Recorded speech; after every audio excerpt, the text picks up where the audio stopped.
For one major Vegas resort group, the losses are huge after a September cyber hack on MGM Resorts wreaked havoc on the chain's dozen properties. This morning, we're learning the damage and cleanup from those attacks. This morning, it's still a mess at MGM Resorts. It is coping with a major cyber attack earlier this week. Gaming, customer service, even parking's been affected. It's a mess. Paying for the bed, that's it. You couldn't watch TV. TVs were out in the casino. Couldn't gamble. They canceled all the shows. I mean, I don't know what they want you to do at this point. So, the hack. We've seen the 8K. We know that there is, you said, $100 million financial impact that's likely to be covered by insurance. But this is behind us. Hopefully it's a one-time incident. Knock on something quickly. On Sunday, September 10th, 2023, the Customer Support Center of MGM Resorts International, the largest casino conglomerate in Las Vegas, received an unusual phone call. The caller identified themselves as an employee in need of a password reset. Given the relatively weak verification requirements for such procedures, they were able to swiftly gain control over the desired accounts without triggering any alarms. One might assume that the premier casino establishment in Las Vegas would have harsh security measures and robust protocols in place to thwart a complete takeover of their back-end systems with a single phone call. Unfortunately, this was not the case. After the operator concluded the call, the hackers managed to seize full control of MGM's Okta servers, responsible for overseeing the casino's back-end network and employee portal. The attackers were well aware of this, and while they had the ability to act immediately, they chose to bide their time, endeavoring to extract as many login credentials and valuable data as possible. Their experience in such malicious activities was evident, as they were not newcomers to this type of operation. These individuals were part of a ransomware group operating under the alias Scattered Spider, which was a subgroup of the larger cyber gang known as Black Cat, or LV. They had been involved in various recent attacks, including the Reddit takeover and assaults on the Japanese watchmaker Seiko. This group's specialty lay in ransomware crafted using the programming language Rose, setting them apart from other cybercriminal organizations. For those of you unfamiliar with the Las Vegas Strip, it's worth noting that a majority of the casinos there are under the ownership of just two corporate giants, namely MGM Resorts International and Caesars Entertainment. These two conglomerates collectively generate an annual revenue of approximately $24 billion by operating 17 out of the 31 casinos on the Strip.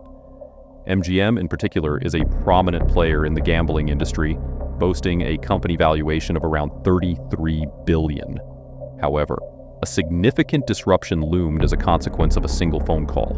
Once the group responsible was prepared to execute their attack, they initiated digital outages that resulted in websites going offline, video poker and slot machines ceasing to function, and ATMs, kiosks, and member reward systems becoming temporarily unavailable. The situation at the resorts deteriorated to the point where guests had to be checked in manually using a clipboard and pen, as the computer systems at the front desk became useless. Upon learning of the situation, MGM took certain computer systems offline in an attempt to thwart the attackers from stealing data.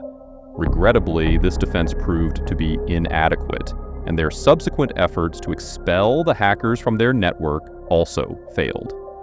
MGM received a demand for a $30 million ransom in exchange for restoring the compromised systems. This sum may not have been an exorbitant amount for the casinos to pay, considering the significant financial losses incurred due to their machines being inoperative for several days. Nevertheless, MGM opted not to pay the ransom and instead endured nearly a full week of rebuilding their systems from scratch. This decision incurred substantial costs, and at present, the casinos are still working on fully restoring their operations. MGM was not the sole company impacted in Las Vegas. Their primary competitor, Caesars Palace, fell victim to the same group just days prior to the attack on MGM. Caesars Palace ultimately chose to pay half of the $30 million ransom in return for the deletion of the customer information that had been stolen. This data included driver's license numbers and social security numbers of a significant number of Caesars Palace customers. Following the payment of the ransom, the palace swiftly resumed full operations, though uncertainty remains regarding whether the customer data was genuinely deleted or if it may resurface in some form in the coming months. Notably, Caesars Entertainment's loyalty program is the largest casino loyalty program globally, with MGM following closely behind as the second largest.